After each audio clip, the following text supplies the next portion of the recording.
Você já se sentiu traído por quem mais amava? Já passou por injustiças que pareciam destruir seus sonhos? E se cada uma dessas quedas fosse, na verdade, um degrau para o seu destino? Esta é a história de José, e ela pode ser a sua também. Nossa jornada começa há mais de 3.000 anos. José, com 17 anos, era o filho favorito de Jacó, seu pai.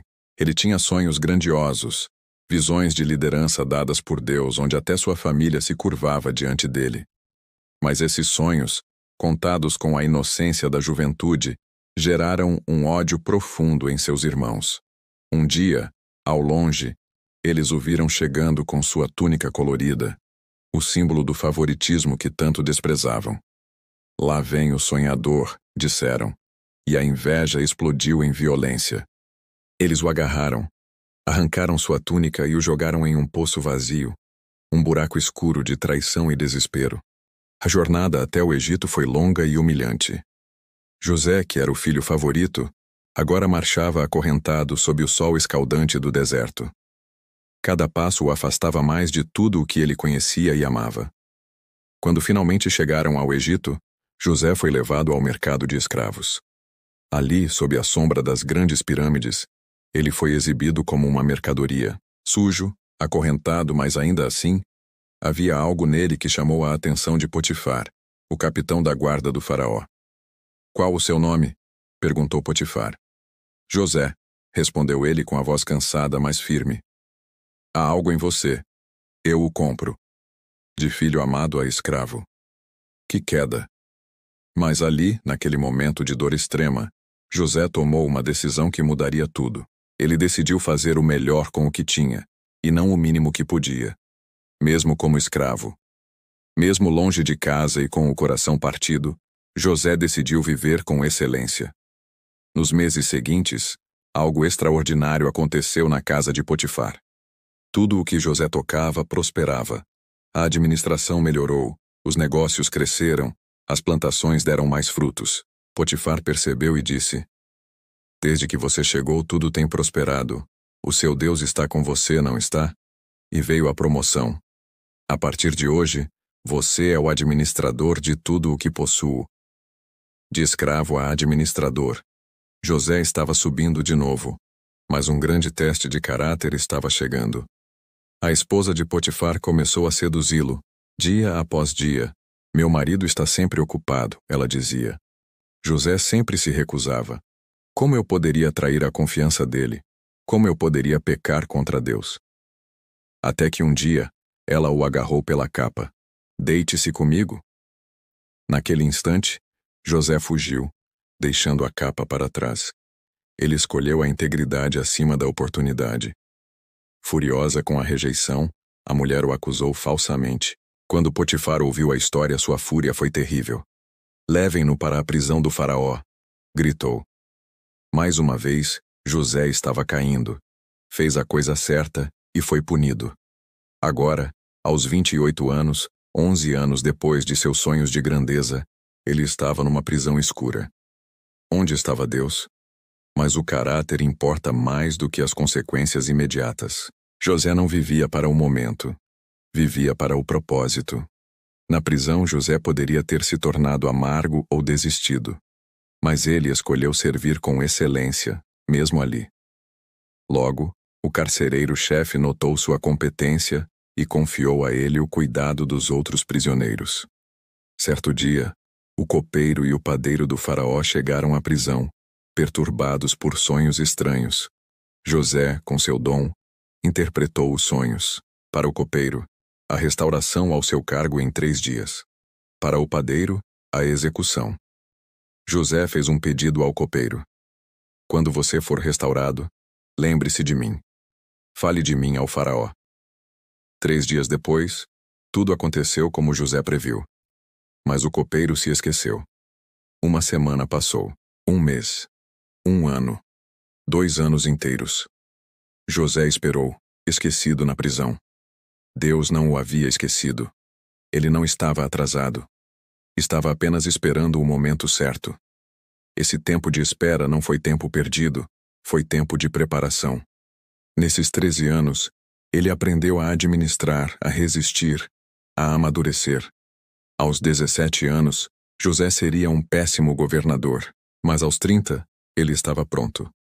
Mal sabia ele que sua hora estava prestes a chegar, de uma forma que ele jamais poderia imaginar. Continue conosco para descobrir como Deus transforma prisões em palácios. 2 anos depois que o copeiro o esqueceu na prisão, o faraó do Egito acordou atormentado por 2 sonhos estranhos. 7 vacas gordas sendo devoradas por 7 vacas magras, e 7 espigas boas engolidas por 7 espigas mirradas. Nenhum sábio do Egito conseguia decifrar o mistério. Foi então que o copeiro se lembrou de José, o jovem hebreu que interpretou seu sonho na prisão com precisão absoluta. Imediatamente José foi tirado do calabouço, barbeado, vestido com roupas novas e levado diante do homem mais poderoso do mundo. Após 13 anos de injustiça, ele não mostrou amargura. Em vez disso disse: "Isso não está em mim. Deus dará ao faraó uma resposta." Com uma confiança vinda de Deus, José revelou o significado. 7 anos de fartura, seguidos por 7 anos de uma fome devastadora. E mais, ele apresentou um plano genial para salvar a nação. O faraó ficou tão impressionado que declarou: "Poderíamos achar alguém como este, em quem está o Espírito de Deus? Tu estarás sobre a minha casa." Em um único dia, José passou de prisioneiro a governador de todo o Egito. A promoção de Deus não segue regras humanas. José, agora com 30 anos, trabalhou incansavelmente. Viajou por todo o Egito organizando celeiros em cada cidade. Durante os 7 anos de fartura, ele armazenou trigo como a areia do mar. Tanta que pararam de contar. Era impossível medir. Nesse tempo, José casou-se com Asenate, filha de um sacerdote egípcio, e tiveram 2 filhos. O primeiro ele chamou de Manassés, que significa: "Deus me fez esquecer todo o meu sofrimento." O segundo chamou de Efraim, que significa: "Deus me fez prosperar na terra da minha aflição." José havia encontrado cura, havia encontrado propósito, havia encontrado paz. E então, exatamente como predito, os 7 anos de fartura terminaram. E veio a fome, não só no Egito, mas em todas as terras ao redor. A fome era severa, devastadora, mas no Egito havia pão, porque José havia preparado. Em Canaã, na tenda de Jacó, a situação era desesperadora. O velho patriarca, agora com mais de 100 anos, ainda chorava por José depois de 20 anos. E agora a fome ameaçava destruir toda a família. "Por que vocês ficam olhando uns para os outros?" disse Jacó aos filhos. "Ouvi dizer que há trigo no Egito. Desçam até lá e comprem para nós, para que vivamos e não morramos." Os irmãos prepararam a viagem, mas Jacó segurou Benjamim, seu filho mais novo, o único outro filho de Raquel, a esposa amada. "Benjamim não irá com vocês. Não posso perder outro filho. Já perdi José." Sua voz embargou. 20 anos haviam passado desde que venderam José.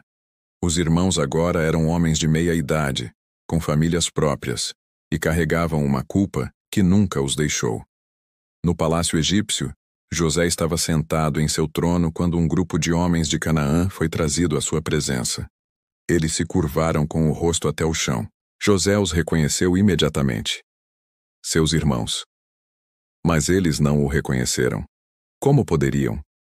Ele era um jovem de 17 quando o venderam. Agora era um homem de 37, vestido como egípcio, falando através de intérprete, segunda pessoa mais poderosa do Egito. E então José se lembrou. Os sonhos que teve há 20 anos, seus irmãos se curvando diante dele, estava acontecendo, exatamente como Deus havia mostrado. Mas José precisava saber algo. Eles haviam mudado. Ainda eram os mesmos homens cruéis que o venderam? Ou o arrependimento os havia transformado? José decidiu testá-los. "De onde vocês vêm?" perguntou, através do intérprete, fingindo suspeita. "Da terra de Canaã, senhor. Viemos comprar alimento." "Vocês são espiões? Vieram ver os pontos fracos da terra." "Não, meu senhor. Somos homens honestos. Somos 12 irmãos, filhos de um mesmo homem. O mais novo está com nosso pai, e um não vive mais. O coração de José apertou ao ouvir sobre Benjamim e sobre si mesmo. Não vive mais. Eles ainda acreditavam que ele estava morto. José estava prestes a fazer um teste que revelaria se seus irmãos realmente haviam mudado. E a resposta determinaria se haveria vingança ou reconciliação. Continue para o desfecho desta história incrível de perdão e propósito. José manteve seus irmãos presos por 3 dias. No terceiro dia, disse que um ficaria preso enquanto os outros voltariam para casa, mas deveriam trazer o irmão mais novo, ou não veriam mais sua face. Foi então que aconteceu algo que José não esperava. Os irmãos começaram a conversar entre si em hebraico, achando que José não entendia. Mas ele entendia cada palavra. Eles diziam que aquilo estava acontecendo por causa do que fizeram ao irmão anos atrás, que viram a angústia de sua alma quando implorava e não o ouviram. A culpa ainda os perseguia depois de 20 anos. José teve que se afastar e chorar. O remorso deles era real. Ele reteve Simeão como prisioneiro e mandou os outros de volta com trigo, mas secretamente devolveu o dinheiro nos sacos e deu a ordem final: tragam o irmão mais novo, ou Simeão morrerá. Quando o trigo acabou em Canaã, não havia escolha. Jacó, relutante e angustiado, finalmente concordou em enviar Benjamim. Judá se tornou fiador, prometendo trazer o menino de volta ou carregar a culpa para sempre. Quando José viu Benjamim, seu irmão de mesma mãe, mal conseguiu se controlar. Preparou um banquete, mas planejou o teste final. Secretamente ordenou que sua taça de prata fosse colocada no saco de Benjamim. Quando partiram, seus oficiais os alcançaram acusando-os de roubo. A taça foi encontrada no saco de Benjamim. De volta ao palácio, prostrados em terror, José declarou que o homem que tinha a taça seria seu escravo. Os demais poderiam ir em paz. Era o teste final. 20 anos antes, haviam abandonado José. Agora podiam abandonar Benjamim e voltar salvos. Mas Judá deu um passo à frente. O mesmo Judá que sugeriu vender José por 20 moedas de prata. E fez um dos discursos mais comoventes já registrados, implorando para ficar como escravo no lugar de Benjamim. Ele falou do velho pai, que não sobreviveria à perda deste filho, de como se tornou fiador do menino, de como não poderia ver o sofrimento que viria sobre seu pai. Judá estava oferecendo a própria liberdade para salvar Benjamim. Eles haviam mudado completamente. José não conseguiu mais se conter. Ordenou que todos os egípcios saíssem. Quando ficaram a sós, começou a chorar tão alto que foi ouvido por todo o palácio. E então, em hebraico, disse as palavras que mudariam tudo: Eu sou José. Meu pai ainda vive? Os irmãos ficaram mudos de terror. O irmão que venderam era agora o segundo homem mais poderoso do Egito. Suas vidas estavam em suas mãos. Mas José, chorando, pediu que se aproximassem. Ele era José, o irmão que venderam para o Egito. E então veio o perdão impossível. José disse para não ficarem magoados nem se recriminarem, porque foi para preservar vidas que Deus o enviou adiante deles. A fome já durava 2 anos, e ainda restavam 5. Deus o enviou para salvar muitas vidas. Não foram eles que o enviaram, mas Deus. E então a declaração mais poderosa: Vocês planejaram o mal contra mim, mas Deus o tornou em bem, a fim de que hoje muitas vidas fossem salvas. José abraçou cada irmão, chorando. O perdão era completo. A reconciliação, real. José enviou os irmãos de volta com carroças cheias de provisões e a mensagem: José ainda vive e é governador de todo o Egito. Tragam nosso pai, suas famílias, tudo. Quando Jacó ouviu, primeiro não acreditou. Mas ao ver as carroças, seu espírito reviveu. José, seu filho, ainda estava vivo. Ele iria vê-lo antes de morrer. Na fronteira do Egito, quando José viu a caravana chegando, desceu da carruagem e correu. Jacó também correu. Pai e filho se abraçaram chorando. Jacó disse que agora podia morrer em paz, pois viu a face de seu filho e sabia que ainda vivia. A família estava reunida. O propósito estava cumprido. Os sonhos dados há 23 anos finalmente faziam sentido completo. Não era sobre José reinar por orgulho, mas servir com propósito. Não era sobre poder, mas sobre salvar vidas. José viveu até os 110 anos. Salvou não apenas o Egito, mas todas as nações da fome devastadora. E mesmo após a morte de Jacó, quando os irmãos temeram vingança, José os tranquilizou. Não tenham medo. Vocês planejaram o mal, mas Deus o tornou em bem para salvar muitas vidas. Até o fim manteve o perdão. Então, qual é a sua história? Você está no poço, na prisão, traído, esquecido? A história de José nos ensina que Deus planta sonhos em seu coração com propósito, que o processo faz parte do caminho. José tinha 17 quando sonhou, 30 quando foi promovido, 13 anos de preparação não foram desperdício. Que o caráter é testado na adversidade e a excelência não depende das circunstâncias. Que Deus transforma mal em bem e o tempo de espera é tempo de preparação. Que o perdão completa o propósito e seu sofrimento tem um significado maior do que você consegue ver agora. Do poço ao palácio, da prisão ao poder, do esquecimento ao propósito, sua hora vai chegar. E quando chegar, você entenderá. Tudo valeu a pena. Você dirá como José: planejaram o mal contra mim, mas Deus tornou em bem. Não desista dos seus sonhos. Mantenha o caráter. Guarde a integridade. Continue com excelência mesmo invisível. Perdoe quem te machucou. Confie no processo. Espere no timing de Deus. Porque Deus não desperdiça nada. Nem seu sofrimento, nem seu tempo de espera, nem suas lágrimas, nem seus sonhos. Tudo está sendo usado para preparar você. A história de José começou com um sonho e terminou com um propósito cumprido. Entre eles houve um poço, correntes, falsa acusação, prisão, 2 anos esquecido. Mas também houve Deus presente, caráter desenvolvido, dons aperfeiçoados, propósito preparado. 17 anos quando sonhou, 30 quando realizou, 110 quando morreu em paz. O desvio foi necessário. Sua história também está sendo escrita. Do poço ao palácio. Confie no autor.